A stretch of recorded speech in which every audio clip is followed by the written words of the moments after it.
بقول فيهن: بعد التحرير البلاد غلطتنا ما عاد تنعاد، قلم الحر بألف واحنا جاهزين للإنشاد. اسمع وزير الإعلام يا ابو الأكشن والأفلام، مبين كل قراراتك تتخذها بالحمام. قراراتك ريحتها وسخة انت وياها نسخة، بالواسطات انت كفو لكل ساقطة عم تسخى.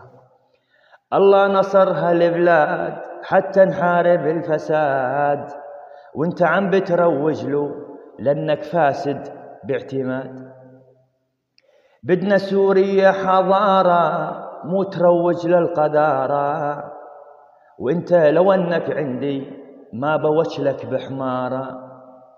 مين هذول المأثرين اللي حاطهم عناوين؟ جماعة السوشيال ميديا الأغلبية مخنثين. احنا ما أثر فينا رمي البراميل علينا، جايب أبو بنطلون ساحل شو قصدك إنك تغرينا؟ اسمعوا يا الحكومة بعض اختياراتكم مسمومة، إما بتعالجوا الغلط أو الشعب لا حد يلومه.